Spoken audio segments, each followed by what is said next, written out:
Good morning, ma'am. Really thankful for your time. And as we know that this session will be very productive for especially people who are here and they are trying to focus to find a part-time job or a regular job or some tips and tips for the from the expert on the CV thing. Okay, so let's start with a very brief introduction of yourself. Sure. So thank you first of all for inviting me. I'm privileged to be invited, and I'm hopeful that today's session or whatever I'm able to share is helpful for everyone. Thanks. Yeah. Thanks. So a brief introduction about me. So I have over 20 plus years of corporate experience, and I have worked with all the major UK and US companies, including British Telecom, JP Morgan, MetLife, GE, where I started my career. So I have had a lot of experience. And then, once I decided that I want to do something new and we moved to the UK, I found that a lot of people were facing challenges and a lot of people were reaching out because obviously we come with a lot of experience. People want to take our tips. Plus, we worked in UK companies. We've traveled to UK quite often, even before this, as part of our work. Then I realized that what a gap there is and in the understanding, because people are experts in their area, but navigating the job market in UK is very different and it requires a little bit of a different mindset or understanding. So that's where I got into this. So that's how it started. So let's start with the basics, CV building. CV building points, and I've been hearing a term a lot like ATS CV, ATS friendly CV, and some there should be some keywords which are being like the ATS can search them and you are prioritized because this is from a personal experience coming up. I myself, when I was in my phase of finding a job, I used to bump my CV around like a lot of companies in a day. LinkedIn was full of easy applies and all that stuff. I was doing them every single day. But no, like at the end, I found my job with networking and a bit of skill set of this. Yes. So, would you like to share something with that? Yes. So, ATS, commonly perceived as the monster for UK job search. What it is, it's, just breaking down in very simple terms, it's an application tracking software. And it is not only, unlike some of us are, it's a misconception that it's relegated only to the UK. It is widely prevalent, but especially in the Western countries like US and UK, they use it more.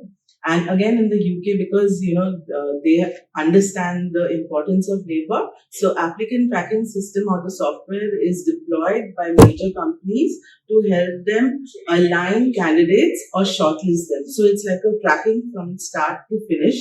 And the other thing that I really want to point out is, a lot of people say, what is the ATS format? Can you give it? But there is no one ATS. There is no one format. ATS can be offered. It's like a software, right? So different companies offer it. Different companies buy it. And then they align it according to their requirement and for each job. So there is no one ATS, but ATS is very critical because if your resume does not go through the ATS system which that particular company has set for you or that particular role, then of course you don't even get shortlisted for an interview. So which is why it becomes a very critical element. ATS has very many parameters. It's not an easy one to navigate, but that is basically what it is in a crux. It's a software which helps companies make the job easier to search and find candidates and shortlist them for the next stage, which is your interview. Okay, so correct me if I'm wrong, but I have grasped because interviewing people is the best thing for me. Is that I learn a lot from it, right? Absolutely. So basically, it is just a software on computers of HR. Yes. They put your CV on it, and it will say yes or no. Is that it? It is a little more in-depth. ATS does parameter search on multiple things. So it could be on the length of your resume. So no resume more than 2 pages. So if you have a 3-page resume and you really don't know how to cut it short, what will happen is, a lot of people insist that no, I cannot cut my data anymore. But what will happen is ATS will not read the 3rd page. So whatever data, so ATS has different parameters. So like one is the length, one is the grammar, one is the format. It can read through everything. So, some people have boxes on their resume. ATS cannot read it. So it's just like a text detector. Yes. So it has different parameters. So it is not one. Then it has keywords as well. So keywords is your skill set match. So it will, so suppose a company puts a criteria of 70% match.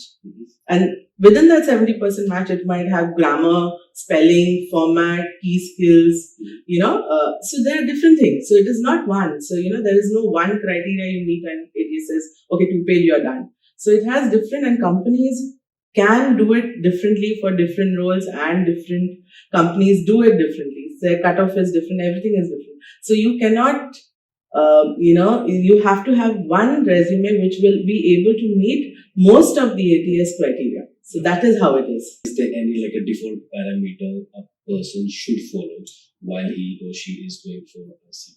Yes. Make a CV like ATS friendly. Got it. So there are a couple of things which are sacrosanct, which you have to do. So one, like I said, is a 2-page CV. Second is you always have to have your name, your contact information, LinkedIn profile, and I'm sure we'll talk about that a little more. I really want to emphasize people do not know the importance, or do not play enough, give enough time to LinkedIn. So that is also one very critical element when it comes to job search.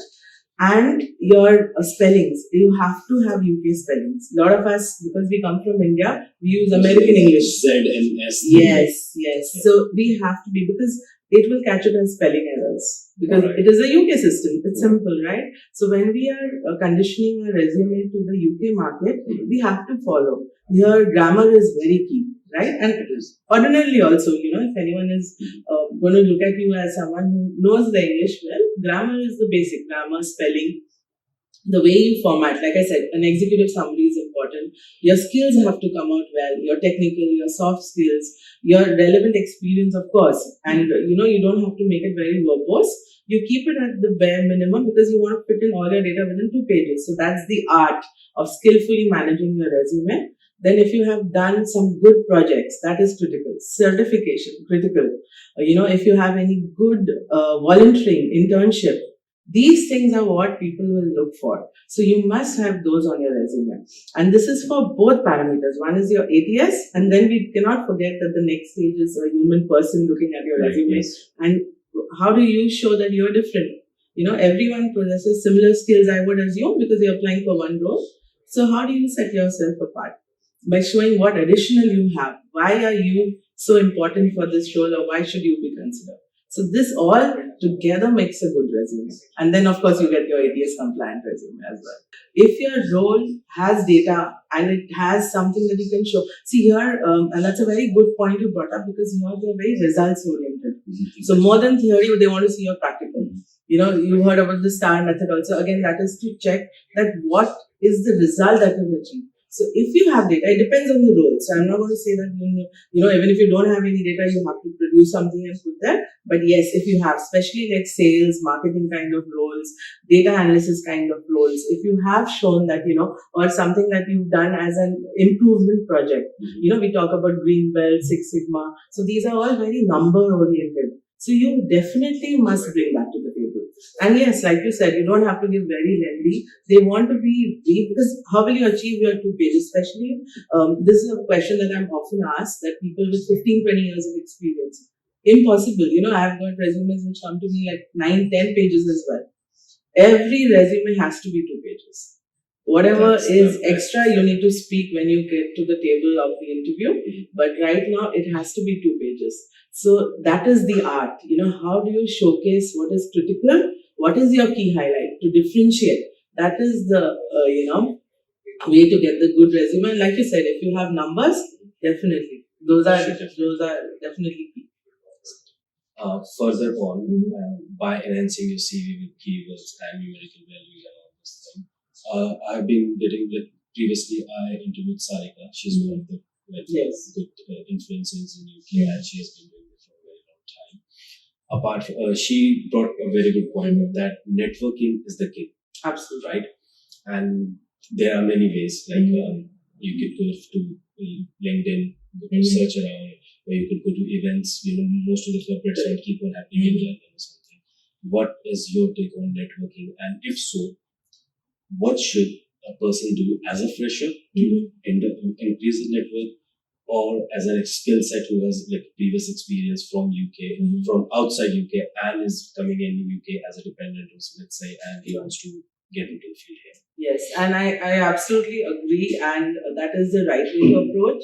So, in the traditional mindset, all of us look for jobs in the traditional places, and that definitely one has to keep doing, right? On the different job portals, on LinkedIn, we will keep searching, and you will continue to do it. But in the modern era where there's so much of importance on social media, your networking skills do come in handy. Okay. And one of the biggest platforms for networking is LinkedIn. So in LinkedIn also, how you network even as a fresher, there is no stopping you. You have to slowly build your profile. A lot of people come with empty blank slates. But if you've done some education, if you've done some internship, if you've done some co-curricular activities, some volunteering, those all should be in your LinkedIn profile. Okay, so that is your first step, because when you talk about networking, you will not go and first show your resume. But LinkedIn, yes, you can show. You will connect with people through it, right? The other very critical element on your LinkedIn profile when you're trying or starting to network is your recommendations. A lot of freshers say, but who do I take recommendation? It can be your peers, it can be your college professors, it can be people you have interacted with, who you've made an impression on. It does not need to just be your bosses or your colleagues, because if you're a fresher, we understand. And slowly with time, you have to keep making that, conscious effort to keep growing it. Okay. Right? LinkedIn again is not a one-stop or one-time effort. You do the base and you keep growing on it. Every time you add an experience, you add it. You add a certification, you add it, right? Then what you do, especially as a fresher, you do some research. Who are the companies or who are the people who are key? If you want to get into some role, you need to put in that time, probably in your last year of education, because it takes time. It's not easy to get a job, and especially in today's market where there's so many people vying for that one coveted job, which might be your ideal job, so many others. So how do you, slowly create that pace for yourself, or show that I stand out from the rest, or at least where everyone else is who've done a good job. So at networking. Then you follow the companies, you can follow the key people in that company, the HR recruiters. Exactly. Yeah, so the minute you start building these bases, that's your one networking. Second, like you rightly said, you have these career and job fairs that you must attend as youngsters. You have that. You can move around a little more, you can travel, and like in UK, travel is never an issue. There are good modes of transport, especially like cities like the key cities, especially like London or others. That's never a challenge. So make that time. There also you will meet people, right? When you go to an event, also you will meet people. So do that, build that, base. Then, organizations or efforts like yourself. So these are the groups one must join, right? Your group, then what British is doing, the global Indians, or our UK job search, what we are trying to help. These are the networks you can build, because there are a lot of more people you get to interact with. How do you, after all, build your bases? And stay connected. Stay connected with your alumni. Stay connected with your professors. So you must do that. So that's how you slowly build your network. Right. And for experience also, I think it's it goes hand in hand. They would probably already have a lot more on their LinkedIn in terms of experience, companies they follow. They're a little more, aware. But yes, you can keep building on that. And this question, especially for those people, who are coming in this now, even since like I came back in 2018 in the UK, right? Since then till now, I have seen a lot of competition increase, right? Apart from that, this has been the real scenario as well in the market, that only IT and care homes or like carer field is the only market you can get a job, right? What is there, like as an expert, what would you advise to anybody who's not from these backgrounds but still want to get to a job, right?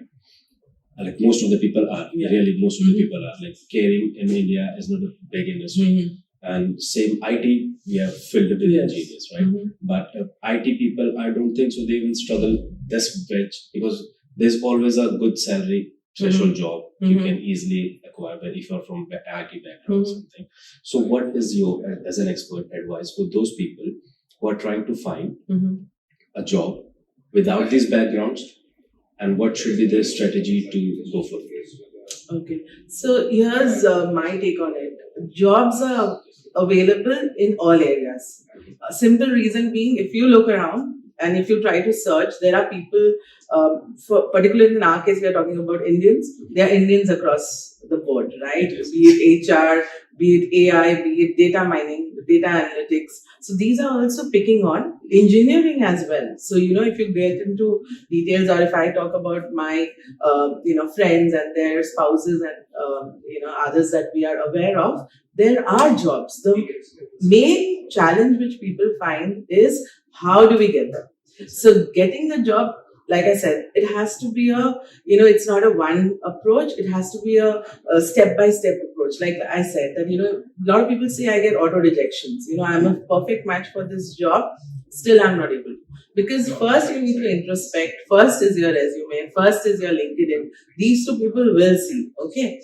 Then is your networking skills. And finding that right job. The jobs will only come across through either the job boards or when you're following these companies.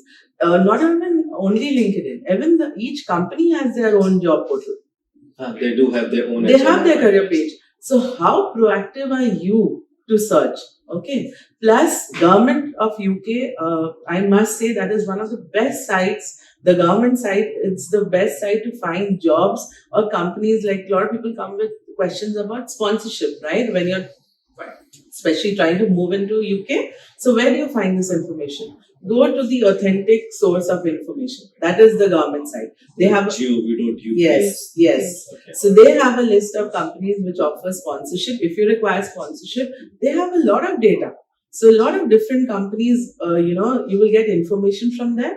LinkedIn, again, a very bona fide. See, there is another thing that I must, point out is there's a lot of authentic, bona fide, and then there are a lot of information that floats around, which is not probably the correct way. So always, my suggestion is, if you have to do it the right way, so that you do not have any issues even in future. If there are certain skills you need to grow, you feel that, what you've done so far probably is not the right fit, invest in yourself, invest in a certification. I will never say that there is no job for one particular person. There's always a job. It is up to you how much you want it, what you do to achieve it, and what are the steps you've taken in the correct direction. See, after all, there's a lot of ifs and buts. But unless you have put in your full effort, I will not take it that there's no job for me. There is a job for everyone. It's just how you want to get it. And there are a lot of ways. A lot of people come as students also. But you have to persevere. And what is your, as an expert, take on those students?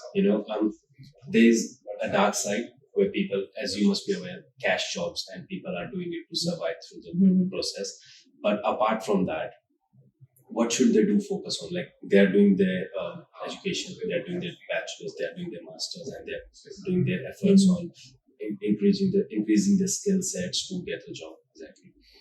Apart from that, what are some do's and don'ts for those students who are a kind of new entrant to the market, or maybe they have experience back in India and they're growing themselves and then going to enter the UK market? Yeah, so and again, I'm not an expert in that field, but my own personal take is, I would advise staying away from cash in hand jobs. A lot of people do it just because I feel that the legal and right way is always the best for you, because one, you will never be able to show a record of it, right? There are challenges with that. So better than that is invest in a job, and usually students are allowed 20-hour jobs. So do it, work hard, use the time to invest. Like I said, you have to invest in yourself. So if you have extra time, instead of trying to get a little more, cut your costs. You can do that. There are ways to do that. And in UK, the main cost is around living. So if you can, help keep that at curb, then the rest, I think, is not so difficult. Indian food is easily available. There are a lot of Indian people around, so connect with them, make friends, But if you have time, then instead of trying to do this, I would say invest in yourself. There are so many certifications now online. Every skill is an asset. The other term that I have to say is transferable skills. So do skills, learn things that you can bring to the table. This is another question I get very often, that I need to make 2 CVs because this skill set will not match this particular role that I want to apply for. Exactly. This is what I was coming to next. So my take is, no skill is a waste. Every skill, if you know how to portray, that this skill is also going to help me in this new role that I want, even if it looks very different, then you're the master of your resume and then you're the master of applying for that role you are. Because if you're trying to cut any skills, I don't think that is required. Every skill, if you can bring out that how it can help you for a particular role you're applying, that is the key, that is the star performer they are looking for. They are not looking for someone who will fit the bill to the team. They need to know how you're going to bring your skills and help me in this role that I'm looking for now, a candidate. Now, so the question I was about to frame for this shows that, let's take an example of a student who is doing his master's in, say, international business, or let's say MSc nursing or something. And for the time being, he or she has to do a job, let's say in McDonald's, the 20 hours, that's given job, that's not.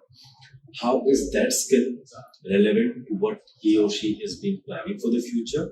And if not, what he or she can do to enhance themselves to get to that field what they are focusing on. Like to cut that thing and go to the, let's say, if doing an international business, maybe go for apprenticeship in the office somewhere or something. How is that journey from there? Okay, so that's a good question and an interesting one. And like I said, if you can prove it, that your skill will still help. So one key aspect, for UK job market, and you must be aware, is competency based, right?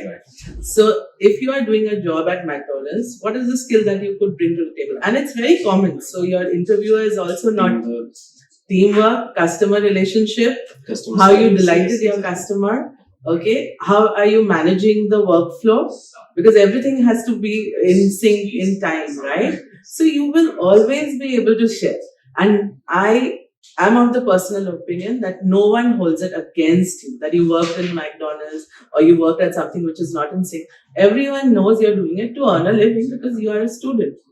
And that is not your career aspiration, where your education lies, where your skill lies. So you must. A lot of people say, I will not put it. And I say you must put it because that's something you worked hard at. So they should do it. You should do it because you have worked hard at it. You have tried to make a living while you've been a student. So why would I, hold that against you, right? And does that give a negative effect on your CV? I personally don't feel, because if any effort you've done, it's also a job. After all, it's a job, and it's a part-time job that, like I said, you've done it just to support yourself. And even if you're doing it as a full-time also tomorrow, before you get, that coveted job, I think it's fair because, everyone is aware that the situation is not easy and you're doing, that's why you're applying for a new role, right? If you wanted to do that, that's it. And perfectly fine if that McDonald's is, and like I said, that every job is good. If that's what you wanted to do, someone might have an aspiration, I want to be a McDonald's manager. And that's fine. They will continue in that. But if you don't want to do it and you've just done it to support yourself, there's no stopping. And you must put it because it's an experience. You can always bring relevant. They will ask you in a competency base, they'll ask you, show me an, effort or something that you've done differently. So there might be a customer delight story that they have to say. So of course, important. So it's not going to waste. They should. No, you should show. What are do's and don'ts to prepare yourself for an interview when you're going with that expert-based CV? Once you have emphasized a lot on your skill set, what are the do's and don'ts to prepare yourself for an interview? Yes, so that is another very good point. And again, best of the best, many experienced people, who you'll think would have had the grasp because they've been in one job for too long, or they are nervous about applying in a new market like a UK market or a shifting job interview. So they are very scared of interviews. The only way you can crack an interview and do it well is prepare. You have to keep practicing. Your resume, like I love to say, is your factual data. It is you. It is a representation of yourself. So you must know it in and out. There has to be everything that I put in a resume, you have to be able to speak for it. So, and that is why I also focus on it has to be true in its element, because after all, you have to justify. Whatever you've written in your resume, you have to justify it. Practice. A lot of times people, obviously they are experts, and I love to say this, that they are experts in their whatever they've done. So I'm not challenging that. But how do you present yourself? How do you carry yourself? So presentation skills, many people lack. And that you can only do by looking and learning and then practicing it and imbibing that. So how do you, speak? How do you, and a lot of us, including me also, we speak as Indians, we speak very fast. And it's very difficult for a lot of people to understand us. Okay, and I've had this feedback from people that we are mentoring and coaching professionally who've said this, that the interview stopped them and said, I can't understand what you're saying, or you can't understand what I am saying. So, we cannot carry on. So that's a very sad situation, I must say, because we've lost that one chance. And it's only because we've not adapted ourselves. So, of course, culturally, we are aware there are a lot of things that we are similar. We use, British language very commonly. So, those are not the challenges. The challenge is how do we focus? How do we answer what they are able to grasp? Okay, so one is obviously the speed of speech. Second is how do you present? You have to have very good presentation skills. And here again, there are two aspects. They might give you, and this happens quite commonly, they might give you something to work on and come. That could be on the spot, a presentation on some topic, or they would give you time to prepare and present on the actual interview. So one is your presentation skills. So, how do you format, how do you do, again, grammar, English, everything will come into place. Second is how do you present yourself? You have to stand and speak. So there has to be some weight you need to carry and show that I am an authority on what I'm saying. So you have to practice. So you can look at BBC shows. You can listen to a lot of interviews. YouTube is an amazing platform. There are so many free interviews that one can get access to, but people have to take that effort. So that is how you prepare yourself for the interview. There's no other route than practice. This question is specific, like from my personal experience, and students, especially, this is a very student-oriented question. While we are studying and doing our part-time jobs, we are packing everything up. What are some soft skills we should be developing in ourselves? With the industry trend that you are aware of, what are some skills that a student who is doing studies, working, apart from that, he can do in the free time? What skills should we develop, and how should they be trained for the industry at the moment? Yes. So again, correctly, soft skills are equally important to your technical skills. Technical skills, again, like I say, for one job, similar people applying similar technical skills. What sets you apart is your soft skills. So you must build them. Communication, one big area where a lot of people need help in and work. That be written, be spoken. You must learn how to communicate well. Teamwork, right? Teamwork, again, you will be asked questions unless it's a very typically IC role, which is an individual contributor. Anywhere where you have, and most of the roles will require some kind of teamwork, they will ask you, to show these skills. So how do you build? How do you prepare yourself for these kind of, so you can write it. So writing is not a problem. All of us know that, there are these 3-4 catchy terms we all like to put in. You have to learn to practice. Teamwork could be, if you're a student especially, you've not worked anywhere, a project or an assignment where 4 of you all got together. Okay. So, whether you took the lead, did you delegate, how do you show leadership skills, right? Delegation, taking things on yourself, ownership, accountability. So these are the kind of soft skills that companies always look for. So you will have to bring these out. So one is, of course, you must mention them in your resume, very important. And second, you should always have examples where you can stand by why I have written it. And these examples we're talking about, are they necessary to be shown on CV, or yes, is this like something when a CV HR person asks us, we should be discussing them? You should write. So every CV should have experience, and when you say skill set, both soft skill and technical skill. You have to showcase both. Okay. So communication, leadership, networking, team yes, working, yes. Networking. Is that all summing up? LinkedIn optimization. Again, LinkedIn is very critical. And another aspect is cover letter.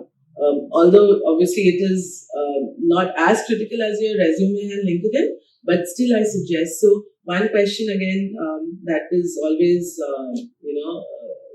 people ask is that do I need to always change my resume for every role I apply?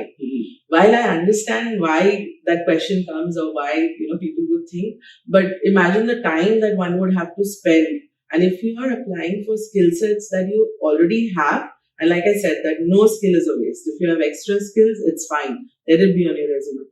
The cover letter is where you say that this is the role I'm applying for. This is why I want to apply and why does this interest me. So cover letter is the document that you can use to keep tweaking or writing that your company is an esteemed company. I want to work with you and this is the role I have been, aspiring for. So use that. So cover letter is also quite important in the UK context. Even if it says optional, I would always recommend that put it. LinkedIn. When we talk about LinkedIn, at this time, it's just not a job finding software anymore. Correct. It's become a much bigger thing, right? There are some things that I have personally done also in LinkedIn. Let's say this is something which I heard, that easy apply option, which is usually found in the jobs, we should not go with it. Is that true? Okay, so LinkedIn, like I'm trying to emphasize, important platform to search jobs, get recruiters to find you. Don't forget, if you have a good profile, if you have all your keywords there, then even recruiters, especially the company HR, they look for it actively. So my last 2 top management jobs, so I was heading projects for British Telecom.